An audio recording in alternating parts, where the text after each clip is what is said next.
हाँ भाई, कैसा चल रहा है पढ़ाई आप लोगों का? बढ़िया। आज हम पढ़ेंगे development of endosperm. Post fertilisation event पढ़ रहे हैं। फर्टिलाइजेशन हो चुका है, डबल फर्टिलाइजेशन हो चुका है, ट्रिपल फ्यूजन हो चुका है। ठीक है, तो डेवलपमेंट ऑफ एंडोस्पर्म पहले पढ़ना जरूरी क्यों है ना? इसके बाद हम पढ़ेंगे डेवलपमेंट ऑफ एम्ब्रियो यानी एम्ब्रियोजेनेसिस। एम्ब्रियो के डेवलपमेंट के लिए चाहिए फूड, और वो फूड कहाँ से आएगा? वो फूड मिलेगा एम्ब्रियो को एंडोस्पर्म से। कहाँ से? एंडोस्पर्म से। एंडोस्पर्म क्या है? एंडोस्पर्म फूड लैडेन टिश्यू है। क्या है? एंडोस्पर्म क्या है? फूड लैडेन टिश्यू है। लिखेंगे endosperm is food laden tissue which is used during development of embryo, which is used during development of embryo. Embryo कहाँ है सर? फर्टिलाइजेशन के बाद ये एग सेल था। एग सेल एक मेल जर्मिनेटिव न्यूक्लियस के साथ फर्टिलाइज हो चुका है, तो ये एग सेल फर्टिलाइजेशन के बाद क्या बना लिया है? जाइगोट बना लिया है, और ये दोनों सिनर्जिड डिजेनरेट हो जाते हैं। सिनर्जिड डिजेनरेट हो जाते हैं और ये हो जाता है मेरा जाइगोट। क्या बन जाता है इधर? जाइगोट। जाइगोट किधर बन रहा है? माइक्रोपाइलर इंड की तरफ। यहां पे क्या बन गया? जाइगोट। ठीक है, चलिए। और दूसरा मेल जर्मिनेटिव न्यूक्लियस दो पोलर न्यूक्लियाई से फ्यूज करता है, तो ट्रिपल फ्यूजन कहलाता है, और बनाता है प्राइमरी एंडोस्पर्म न्यूक्लियस। क्या बनाता है? Primary endosperm nucleus. Primary endosperm nucleus, और इसके चारों तरफ ये क्या है? इसके चारों तरफ ये क्या है? ये सब क्या है? इसके चारों तरफ ये क्या है भाई? इसके चारों तरफ प्राइमरी एंडोस्पर्म न्यूक्लियस, और ये क्या है? एक सेल है, सेंट्रल सेल कहते हैं, या इसी को कहते हैं एंडोस्पर्म सेल। क्या कहते हैं? Endosperm cell, central endospermic cell. यही एंडोस्पर्मिक सेल डेवलप होके बनाता है एंडोस्पर्म। क्या बनाता है? एंडोस्पर्म। ये कंप्लीट एक फूड लैडेन टिश्यू, फूड से भरा हुआ एक टिश्यू को बनाएगा। और फूड से भरा हुआ टिश्यू किसके लिए बनाएगा? तो डेवलपिंग एम्ब्रियो के लिए बनाएगा। किसके लिए बनाएगा? डेवलपिंग एम्ब्रियो के लिए। जब जाइगोट में मल्टीपल डिवीजन होगा तो जाइगोट फिर यूनिसेलुलर होता है, लेकिन जब जाइगोट में मल्टीपल माइटोसिस डिवीजन होता है तो ये जाइगोट अब क्या बनने लगता है? क्या बनने जाइगोट किस में कन्वर्ट हो जाता है? तो जाइगोट ये कन्वर्ट होता है किसमें? एम्ब्रियो में, और फिर उस एम्ब्रियो का डेवलपमेंट होता है। क्या? एम्ब्रियो का डेवलपमेंट होता है। क्लियर है? तो लिखेंगे यहां पे एंडोस्पर्म क्या है भाई? क्या है एंडोस्पर्म? हाँ बोलिए। एंडोस्पर्म क्या है? It form food laden tissue. It form food laden tissue, which is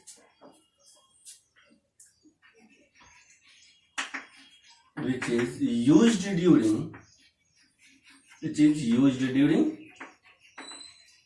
development of embryo,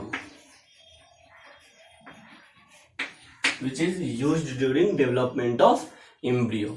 चलिए अब देखते हैं एंजियोस्पर्म के एंडोस्पर्म को। ठीक है, ये फिगर क्लियर है।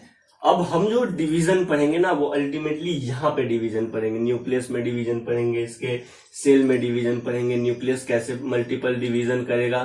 ठीक है, तो अब जो हम पढ़ेंगे एंडोस्पर्म को, जो भी हम आपको फिगर बताएंगे, अल्टीमेटली वो फिगर क्या होगा? ये वाला होगा। एंडोस्पर्मिक सेल के अंदर न्यूक्लियस कैसे डिवाइड करता है, उसके अंदर कैसे मल्टीपल माइटोसिस डिवीजन होते हैं।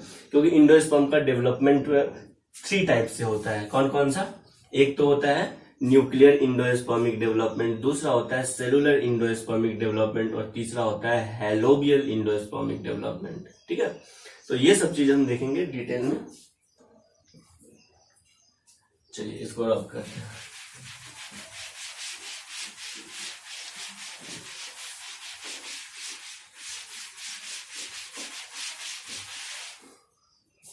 आ गया से एंजियोस्पर्म। एंजियोस्पर्म का जो एंडोस्पर्म होता है ना, क्या इंडोस्पर्म होता है वो कैसा होता है भाई, ये 3n होता है, ट्रिप्लॉइड होता है। और आपको बताने का जरूरत नहीं है कि ये ट्रिप्लॉइड क्यों और कैसे होता है, ठीक है। दो पोलर न्यूक्लियाई और एक मेल जर्मिनेटिव न्यूक्लियस के फ्यूजन से बनता है। चलिए, तो इंडोस्पर्म कैसा होता है, ट्रिप्लॉइड होता है और ये बनता है फर्टिलाइजेशन के पहले या फर्टिलाइजेशन के बाद। तो फर्टिलाइजेशन के बाद तो लिखेंगे पोस्ट फर्टिलाइजेशन प्रोडक्ट। ये क्या है भाई, पोस्ट फर्टिलाइजेशन प्रोडक्ट है, ठीक है। लेकिन यहां पे अगर हम बात करते हैं जिम्नोस्पर्म में, तो जिम्नोस्पर्म का जो इंडोस्पर्म होता है वो कैसा होता है, वो होता है डिप्लॉइड नहीं, वो होता है हैप्लॉइड। कैसा होता है, वो होता है हैप्लॉइड। कैसा होता है भाई, वो हैप्लॉइड होता है। और ये फर्टिलाइजेशन के पहले बनता है या फर्टिलाइजेशन के बाद बनता है, ये फर्टिलाइजेशन के पहले बनता है। तो लिखेंगे प्री फर्टिलाइजेशन प्रोडक्ट। ये क्या है, प्री फर्टिलाइजेशन प्रोडक्ट है, ठीक है। ये आपको याद रखना है कि जिम्नोस्पर्म का जो इंडोस्पर्म होता है वो हैप्लॉइड होता है और एंजियोस्पर्म का ट्रिप्लॉइड होता है। क्लियर है, आगे बढ़ते हैं। अब हम देखेंगे डेवलपमेंट ऑफ इंडोस्पर्म कितने तरह से होता है। इंडोस्पर्म का डेवलपमेंट तो मेनली 3 टाइप्स का होता है। कौन कौन सा, एक होता है न्यूक्लियर इंडोस्पर्म, दूसरा होता है सेल्यूलर इंडोस्पर्म डेवलपमेंट और तीसरा होता है helobial endospermic development. Helobial endospermic development. Clear है। सबसे पहले पढ़ेंगे न्यूक्लियर इंडोस्पर्मिक डेवलपमेंट। एनसीईआरटी में जो एग्जांपल दिया हुआ है, एनसीईआरटी में इंडोस्पर्म के लिए बस एक पैराग्राफ दिया हुआ है, आपको वो पढ़ना मस्ट है, ठीक है। एकदम आपको पढ़ना ही पढ़ना है। चलिए, तो बस एक पैराग्राफ दिया उसको जरूर पढ़ना। और वहां पे जो एग्जांपल दिया हुआ है वो किसका एग्जांपल दिया हुआ है, न्यूक्लियर इंडोस्पर्म का दिया हुआ है। किसका, न्यूक्लियर इंडोस्पर्म का दिया हुआ है, इसलिए आपको ये पढ़ना मस्ट है एनसीईआरटी। और ये most common type of endosperm होता है, मोस्ट कॉमन, ठीक है। तो सबसे पहले हम क्या पढ़ रहे हैं, न्यूक्लियर इंडोस्पर्म जो सबसे कॉमन होता है। क्लियर है। अब देखो भाई, इंडोस्पर्म में होता क्या है, न्यूक्लियर इंडोस्पर्म में क्या होता है। ये हो गया, यहाँ पे हो गया मेरा जाइगोट और सेंट्रल, मतलब जाइगोट कहाँ हो गया, माइक्रोपाइलर एंड की तरफ, और थोड़ा सा उसके ऊपर यहाँ पे क्या है, प्राइमरी इंडोस्पर्म न्यूक्लियस। क्या है, प्राइमरी इंडोस्पर्म न्यूक्लियस। इस प्राइमरी इंडोस्पर्म न्यूक्लियस में मल्टीपल माइटोसिस डिवीजन होता है, सिर्फ कैरियोकाइनेसिस होता है। कैरियोकाइनेसिस का मतलब सिर्फ और सिर्फ न्यूक्लियर डिवीजन होता है। क्या होता है, सिर्फ और सिर्फ न्यूक्लियर डिवीजन होता है। ये फिगर कहाँ का है, आपको दिख रहा है। चलिए, यहाँ पे हो गया, ये मेरा जाइगोट हो गया और ये न्यूक्लियस डिवाइड करके एक सेल से, एक न्यूक्लियस से 2 न्यूक्लियस बन गया। वैसे ही 2 से 4, 4 से 8 ऐसे करके मल्टी न्यूक्लिएट कंडीशन अराइज होता है। क्या होता है भाई, मल्टी न्यूक्लिएट कंडीशन अराइज होता है। और ये मल्टी न्यूक्लिएट कंडीशन अराइज हो गया, ठीक है। बहुत सारा न्यूक्लिएट कंडीशन अराइज हो जाता है। ये जो इंडोस्पर्म सेल था, इंडोस्पर्म सेल, ये पूरा का पूरा न्यूक्लियस से भर जाता है। तब क्या देखने को मिलता है, तब देखने को मिलता है कि भाई जो सेंट्रीपीटल सेल्स होते हैं ना, कौन से सेल, सेंट्रीपीटल सेल, ये वाला, अगर ये पेरीफेरी है तो पेरीफेरी के अंदर सेंटर की तरफ वाले जो सेल्स होते हैं ना, ये सब सेल। तो यहाँ पे अगर इंडोस्पर्म का न्यूक्लियस है, प्राइमरी इंडोस्पर्म न्यूक्लियस है बहुत सारा, ठीक है। तो ये तो पूरा मल्टी न्यूक्लिएट कंडीशन होने के कारण ये जो इंडोस्पर्म सेल है, ये पूरा का पूरा क्या हुआ है, न्यूक्लियस से पूरा का पूरा भर गया है। क्लियर है। लेकिन जब पूरा न्यूक्लियस से ये भर जाता है ना, तो सेंट्रीपीटल सेल्स के चारों तरफ क्या होता है, सेल वॉल का फॉर्मेशन हो जाता है। क्या हो जाता है, सेल वॉल का फॉर्मेशन होता है, ठीक है। क्या, सेल वॉल का फॉर्मेशन होता है।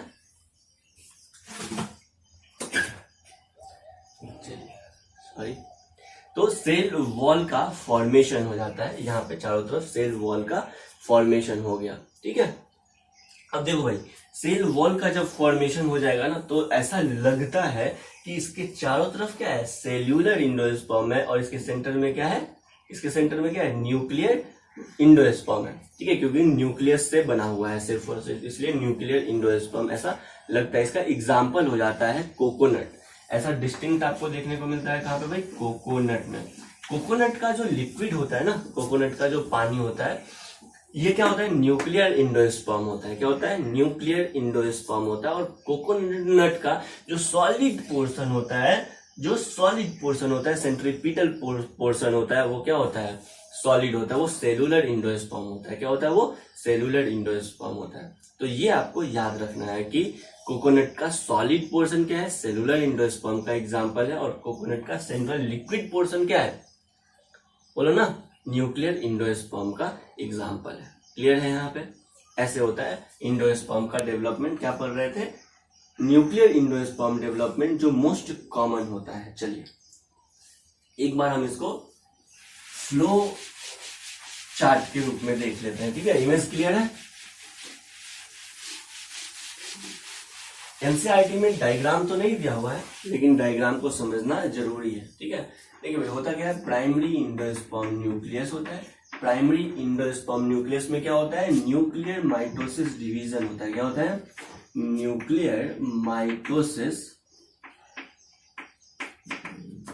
डिवीजन होता है। क्या होता है? न्यूक्लियर माइटोसिस डिवीजन होता है। और न्यूक्लियर माइटोसिस डिवीजन होगा तो क्या होगा? मल्टी न्यूक्लिएट कंडीशन बनेगा। क्या बनेगा? मल्टी न्यूक्लिएट कंडीशन बनता है।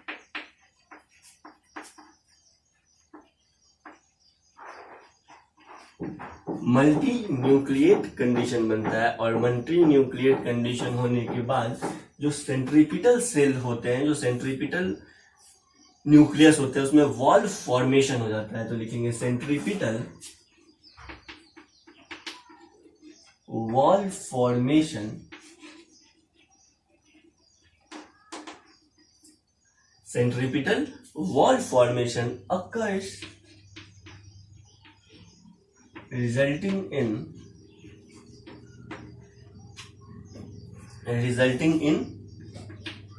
formation of some cellular tissue। इसके कारण कुछ सेलुलर टिश्यू बनता है। ये इसका एग्जाम्पल बहुत इंपॉर्टेंट है। मोस्ट ऑफ द प्लांट कैसे होते हैं? मोस्ट ऑफ द इंडोस्पर्म कैसे होते हैं? बोलो ना, न्यूक्लियर इंडोस्पर्म होते हैं, क्योंकि उसका डेवलपमेंट होता है। तो इसका एग्जाम्पल एकदम आपको याद रखना है। कौन कौन सा? सबसे पहले तो कोकोनट याद रखना है, ठीक है? कोकोनट में जो लिक्विड होता है वो क्या होता है? न्यूक्लियर। और जो उसका सॉलिड पोर्शन होता है वो क्या होता है? Cellular endosperm. और ये एनसीईआरटी में दिया हुआ है, एकदम इंपॉर्टेंट है ना, इसको बार बार पढ़ेंगे।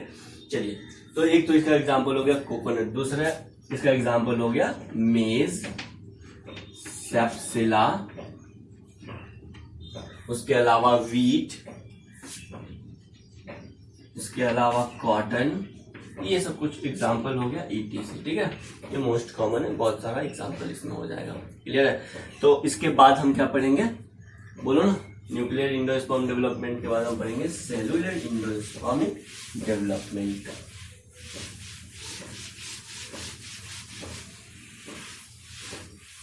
चलिए, सेलुलर इंडोस्पर्मिक डेवलपमेंट।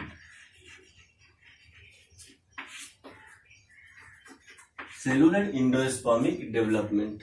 चलो, सेलुलर इंडोस्पर्मिक डेवलपमेंट में क्या होता है? सबसे पहले तो प्राइमरी इंडोस्पर्म न्यूक्लियस में फर्स्ट माइटोसिस डिवीजन होगा। क्या होगा? फर्स्ट माइटोसिस डिवीजन होगा। न्यूक्लियस में बस फर्स्ट माइटोसिस डिवीजन होगा, ठीक है? उसके बाद जब दो न्यूक्लियस बन जाएगा ना, तो वॉल फॉर्मेशन होगा, सेल वॉल फॉर्मेशन होगा। कैसे? अभी दिखाते हैं। देखो भाई, ये न्यूक्लियस डिवाइड किया, एक न्यूक्लियस से क्या बन गया? दो न्यूक्लियस बन गया। क्लियर है? एक न्यूक्लियस से क्या बन गया? दो न्यूक्लियस बन गया। और ये इधर है, ये जाइगोट। अब जस्ट क्या हुआ कि इंडोस्पर्म सेल के अंदर इंडोस्पर्म न्यूक्लियस डिवाइड किया माइटोटिकली, माइटोसिस से, और तुरंत इसमें लॉन्गिट्यूडनल या ट्रांसवर्स क्या हो जाएगा? सेल वॉल फॉर्मेशन हो जाएगा। अगेन ये वाला न्यूक्लियस डिवाइड करेगा, ये वाला न्यूक्लियस भी डिवाइड करेगा, और फिर वॉल फॉर्मेशन हो जाएगा। ये न्यूक्लियस डिवाइड करेगा, तो फिर वॉल फॉर्मेशन हो जाएगा। ऐसे ही न्यूक्लियस डिवाइड करेगा और तुरंत इमीडिएटली वॉल का फॉर्मेशन होता जाएगा। तो जो इंडोस्पर्म बनेगा ऐसा लगेगा कि बहुत सारे सेल से मिलकर बना हुआ है, इसलिए इसको क्या कहते हैं, सेलुलर इंडोस्पर्म। क्या कहते हैं, सेलुलर इंडोस्पर्म। क्लियर है। चलिए तो सबसे पहले इसका फ्लो डायग्राम देखते हैं। उसके बाद तो फर्स्ट माइटोसिस डिवीजन होता है, इसके बाद followed by cell wall formation, followed by cell wall formation. इसके बाद तुरंत क्या हो जाएगा, cell wall formation either a longitudinal और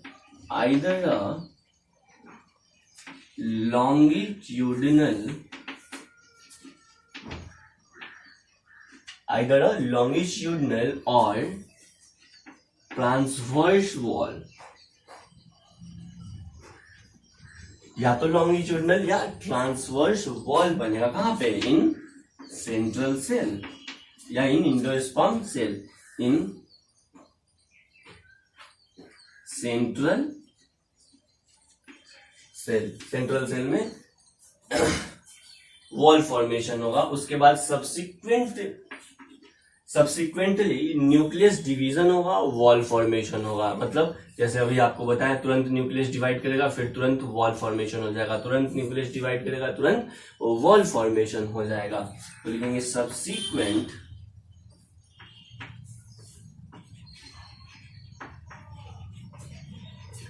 subsequent nuclear division and wall formation, nuclear division and wall formation results in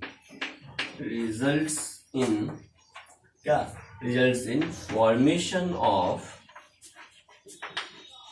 cellular endosperm,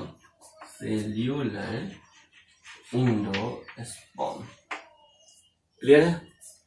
इसका example देखो भाई, इसका एग्जाम्पल क्या होता है, अभी लिख देते हैं ना। इसका एग्जाम्पल होता है, क्या होता है इसका एग्जाम्पल, अभी देखते हैं पहले डायग्राम को देखने के बाद। पेटूनिया, धतूरा और बैल्सम। क्या होता है, पेटूनिया, धतूरा और बैल्सम। एग्जाम्पल इंपॉर्टेंट है इसका, एनसीईआरटी में नहीं है लेकिन फिर भी आपको एग्जाम्पल याद रखना है। क्या क्या है तो होता है एग्जाम्पल, पेट्यूनिया, धतूरा एंड बैल्सम। क्लियर है, पेट्यूनिया, धतूरा एंड बैल्सम। क्लियर। चलिए आगे बढ़ते हैं। देखो हुआ क्या, सेंट्रल सेल, यहां पे क्या है primary endosperm nucleus. Primary endosperm nucleus divide करता है, 1 से 2 बना। जैसे ही न्यूक्लियस डिवाइड हो गया वॉल फॉर्मेशन हो गया। वैसे ही मल्टी न्यूक्लिएट कंडीशन होगा, जैसे ये डिवाइड करता जाएगा और वॉल फॉर्मेशन होता जाएगा। समझ में आ गया, ऐसे ऐसे वो वॉल फॉर्मेशन होता गया। तो ऐसा लगेगा कि इंडोस्पर्म बहुत सारे सेल से बना हुआ है, इसलिए इसको क्या कहते हैं, सेलुलर इंडोस्पर्म। क्लियर है। अब आगे आते हैं हेलोबियल इंडोस्पर्म में। एक बार फिर से इसका एग्जांपल देखते हैं। क्या होता है इसका एग्जांपल, पेट्यूनिया, धतूरा एंड बैल्सम। अच्छा, सबको ही होमवर्क में नीट प्रीवियस ईयर क्वेश्चन और बोर्ड पैटर्न क्वेश्चन जरूर बनाएंगे। आप देखेंगे कुछ क्वेश्चन ऐसा भी है बोर्ड में या नीट में जिसको रिपीट किया जा रहा है। इसका मतलब ये वो क्वेश्चन क्या है, इंपॉर्टेंट है, बार बार वहां से क्वेश्चन पूछा जा रहा है, या जो एग्जामिनर है जो क्वेश्चन सेट कर रहा है वो एक ही एग्जामिनर है ना, जो वही क्वेश्चन को क्या कर दिया, दोबारा से सेट कर दिया, या कोई दूसरा है उसको भी वो पोर्शन क्या लगता है, इंपॉर्टेंट लगता है। ठीक है, इसलिए प्रीवियस ईयर क्वेश्चन आप जरूर बनाएंगे ताकि आप जब सेल्फ स्टडी करें, एनसीईआरटी जब पढ़े तो तब खुद भी दिमाग क्या करे, एक अलार्मिंग सेट करे कि हाँ भैया ऐसा क्वेश्चन पूछा जाता है, ये वाला क्वेश्चन यहां से एनसीईआरटी से पूछा गया था। आपको पता है 90 में से एनसीईआरटी में से मोर देन 80 क्वेश्चन पूछा जाता है एनसीईआरटी से, सिर्फ और सिर्फ एनसीईआरटी से। तो बोलेंगे मोर देन 85, 4 या 5 क्वेश्चन ही एनसीईआरटी के बाहर से आता है।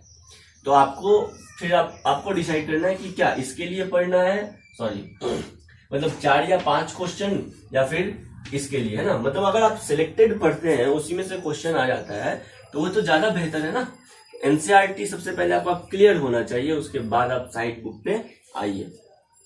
चलिए, तो नेक्स्ट जो इंडोस्पर्म है वो क्या है, हेलोबियल इंडोस्पर्म। क्या है, helobial endosperm.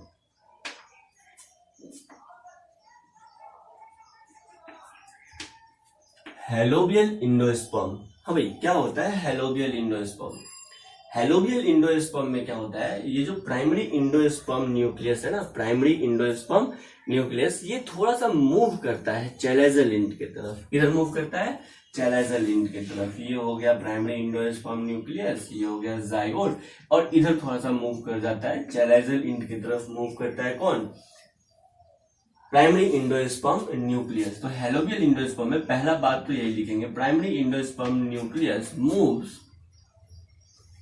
Primary endosperm nucleus moves to chalazal end, moves to chalazal end, moves to chalazal end of embryo sac, move to chalazal end of embryo sac. यहां तक clear हो गया। अब देखो भाई, जब ये मूव कर जाता है इसके बाद क्या होता है, इसके बाद followed by formation of transverse wall. यहाँ पे एक ट्रांसवर्स वॉल का फॉर्मेशन हो जाएगा। क्या हो जाएगा, ट्रांसवर्स वॉल का फॉर्मेशन हो जाएगा। क्लियर। लेकिन ट्रांसवर्स वॉल का फॉर्मेशन अभी नहीं होगा। सबसे पहले primary endosperm nucleus moves to chalazal end, और ये चैलेजल एंड की तरफ जाता है। और ये कौन कौन भैया, प्राइमरी इंडोस्पर्म न्यूक्लियस में माइटोसिस डिवीजन होता है। क्या होता है, माइटोसिस, न्यूक्लियर डिवीजन होता है, न्यूक्लियर माइटोसिस डिवीजन होता है। क्लियर है। और यहाँ पे ये डिवाइड करता है, तो एक सेल इधर हो गया और एक सेल इधर हो गया। मतलब एक सेल चैलेजल एंड की तरफ हो गया और एक सेल फिर से किधर आ गया, माइक्रोपाइलर एंड की तरफ आ गया। जब ये माइक्रोपाइलर एंड की तरफ आता है ना, उसके बाद यहाँ पे एक वॉल फॉर्मेशन होता है। क्या होता है, वॉल फॉर्मेशन हो जाता है। तो जो चैलेजल एंड की तरफ चला गया वो छोटा सा सेल है, और जो माइक्रोपाइलर एंड की तरफ है वो बड़ा सा सेल है। तो ये हो गया small chalazal cell, small chalazal cell, और ये large micropylar cell, large micropylar cells है। ठीक है। अब देखो भाई, स्मॉल चैलेजल सेल्स में किसी भी तरह का डिवीजन नहीं होता है, ये बस रुक गया ना। और जो लार्ज माइक्रोपाइलर सेल है, या लार्ज माइक्रोपाइलर सेल है, और लार्ज माइक्रोपाइलर सेल के अंदर भी एक क्या है, न्यूक्लियस है, प्राइमरी इंडोस्पर्म न्यूक्लियस है। ठीक है। ये endospermic nucleus free nuclear division करता है। क्या करता है, फ्री न्यूक्लियर डिवीजन करता है। चैलेजल सेल की तरफ किसी भी तरह का इस न्यूक्लियस में डिवीजन नहीं होता है। और माइक्रोपाइलर इनकी तरफ ये हो गया जाइगोट, और ये प्राइमरी इंडोस्पर्म न्यूक्लियस में क्या होता है, कंटिन्यूअस मल्टीपल माइटोसिस डिवीजन होता है। क्या होता है, मल्टीपल माइटोसिस डिवीजन होता है। क्लियर। तो देखो, हेलोबियल इंडोस्पर्म ऐसा है जिसमें पहले तो ऐसा लगता है कि सेल्यूलर इंडोस्पर्म बन रहा है। कैसे, एक न्यूक्लियस डिवाइड किया और तुरंत सेल वॉल का फॉर्मेशन हो गया, और उस सेलुलर इंडोस्पर्म बनने के बाद फिर इस न्यूक्लियस में माइक्रोपाइलर एंड की तरफ जो न्यूक्लियस है उसमें सिर्फ और सिर्फ माइटोसिस डिवीजन होता है। ठीक है। तो इसी तरह से बनता है हेलोबियल इंडोस्पर्म। इसका एग्जाम्पल आपको बस एक एग्जाम्पल है, बहुत पहले एक बार एम्स में पूछा जा चुका है, इसलिए आप ध्यान में रखेंगे। क्या एग्जाम्पल है, एस्फोडिलस। क्या है, एस्फोडिलस। क्लियर। क्या है, एस्फोडिलस। चलिए,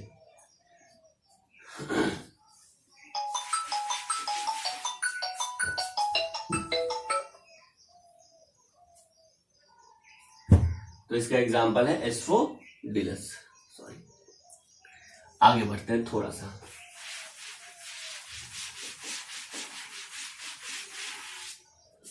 primary endosperm moves to chalazal end of embryo sac, और वहां पे ये माइटोटिकली डिवाइड करता है, फॉलोड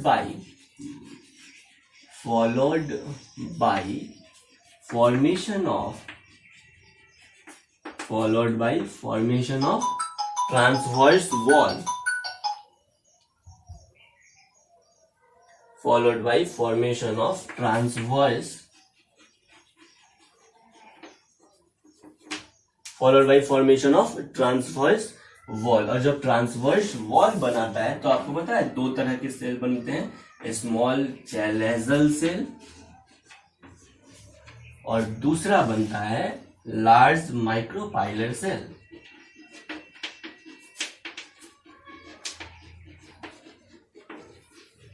स्मॉल चैलेजल सेल बनता है और लार्ज माइक्रोपाइलर सेल बनता है। स्मॉल चैलेजल सेल में किसी भी तरह का डिवीजन नहीं होता है।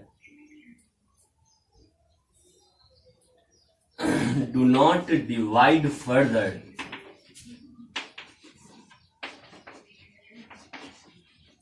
किसी भी तरह का डिवीजन यहाँ पे नहीं होता है। और ये डिवाइड करता है, लार्ज माइक्रोपाइलर इनकी तरफ क्या होता है, डिवीजन होता है। Divide by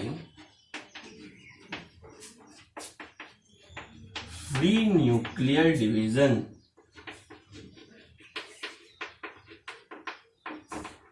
divide by free nuclear division. ठीक है, तो यहां तक आपका क्लियर हो गया। और ये फ्री न्यूक्लियर डिवीजन हुआ और अल्टीमेटली क्या बनाएगा, न्यूक्लियर एंडोस्पर्म बनाएगा।